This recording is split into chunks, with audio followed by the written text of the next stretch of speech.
So hello guys, आप सभी को फिर से स्वागत है बेब्लेड मिथ बस्टर्स के एक और न्यू एपिसोड में। क्योंकि ये मिथ बस्टर्स का तीसरा वीडियो है तो ये मिथ बस्टर्स का एपिसोड 3 है।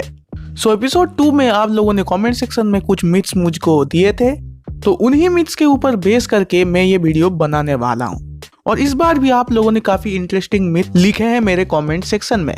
तो चलिए आप लोगों को और ज्यादा ना तड़पा कर और मैं अपने बकबक करने की आदत को फिर से रिपीट ना कर इस वीडियो को अब स्टार्ट कर लेते हैं। तो आज का हमारा पहला मिथ ये है कि हेडिस कर्बेक्स यानी कि डेमियन जियो एंड जैक को एक ही बैटल में नॉकआउट कर सकता है। तो वैसे अगर हम सोचे, बेब्लेड मेटल मास्टर्स में हमको एक क्लू जो दिया गया था कि उधर बताया गया था कि हेडिस कर्बेक्स को उन्होंने ऐसा बनाया है अब वो बेब्लेड मेटल फ्यूजन के लाइटनिंग एल ड्रैगो से भी ज्यादा ताकतवर है। हालांकि ऐसा तो उन्होंने सब मुंह में ही बताया, प्रैक्टिकली कितना पावरफुल था ये तो हमको नहीं पता है कि वो लाइटनिंग एल ड्रैगो से कितना ज्यादा पावरफुल है।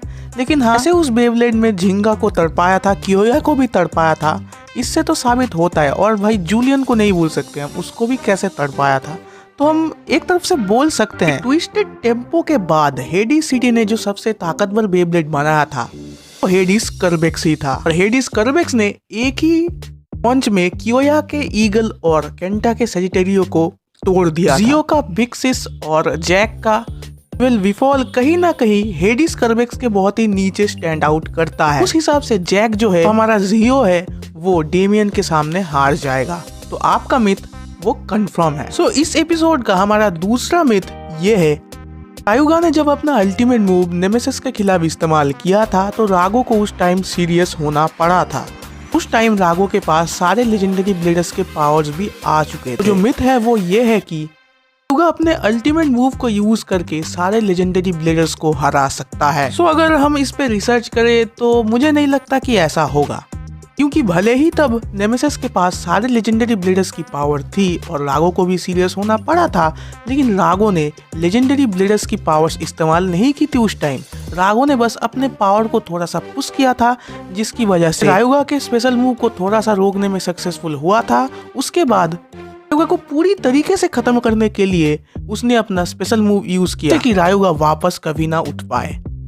उस सिचुएशन में जब रायुगा ने अपना अल्टीमेट मूव यूज किया था तब नेमेसिस ने लेजेंडरी ब्लेडर्स का पावर उसके खिलाफ इस्तेमाल नहीं किया था। लेजेंडरी ब्लेडर्स का पावर इस्तेमाल करना तब शुरू किया था जब दूसरे लेजेंडरी ब्लेडर्स उसके खिलाफ बैटल कर रहे थे। इससे ये साबित नहीं हो सकता कि रायुगा का एक अल्टीमेट मूव सारे लेजेंडरी ब्लेडर्स को हरा सकता है। तो भाई आपका जो मिथ है ये बस्टेड है। सो इस एपिसोड का तीसरा मिथ ये है कि क्या झिंगा का dressing style Beyblade original series के काय से इंस्पायर्ड है, क्योंकि बेब्लेड ओरिजिनल सीरीज में काय की ड्रेसिंग स्टाइल को बहुत ही लोगों ने पसंद किया था।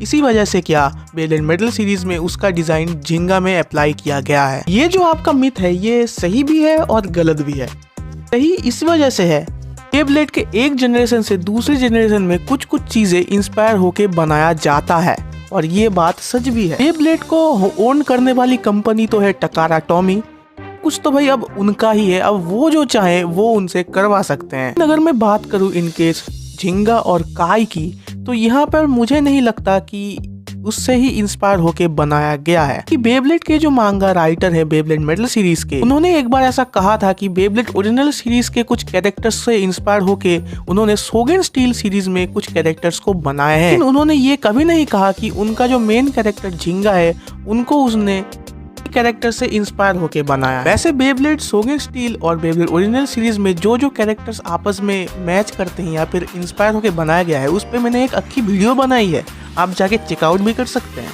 Myth number 4, Beyblade original series में जिन द गेल जो कि टाइसन का बड़ा भाई था हीरो, बेब्लेड ओरिजिनल सीरीज की मांगा में सीजन 1 के मांगा में अपीयर होके टाइसन को स्ट्राइकर ड्रैगन दिया था। सो भाई फिलहाल तो मैंने ओरिजिनल सीरीज की बस एनिमे के सीजन सी देखे हैं, उसके मांगा में अभी तक नहीं पढ़ा हूँ, लेकिन जब मैं पढ़ लूंगा उसका मांगा इस मिथ का जवाब मैं आने वाले वीडियोस में दे दूंगा। सो या गाइज, आज का वीडियो था इतना ही। आज का हमारा मिथ बस्टर्स का एपिसोड था इतना ही। अगर आपको ये एपिसोड 3 पसंद आया है तो इसको लाइक जरूर करें, जितना ज्यादा हो सके इस वीडियो को लाइक करें ताकि और भी अच्छे अच्छे मिथ बस्टर्स के एपिसोड आते जाएं, इस सीरीज के साथ जुड़ते जाएं। आपके भी बढ़िया बढ़िया मिथ्स मुझे कमेंट सेक्शन में बताते रहें। वीडियो को अपने फ्रेंड के साथ जरूर शेयर करना ताकि वो भी देख के अपना मिथ कमेंट सेक्शन में जरूर शेयर करे। मैं मिलता हूँ आप लोगों से दूसरे वीडियो में। और वैसे हाँ, एक चीज बताना तो मैं भूल ही गया, आपको जो चैनल के नीचे सफेद कलर का बटन दिख रहा होगा, हाँ गाइज, उसका रंग लाल हुआ करता था, उसका आइकॉनिक कलर लाल हुआ करता था, लेकिन अब वो सफेद हो चुका है, क्या कर सकते हैं।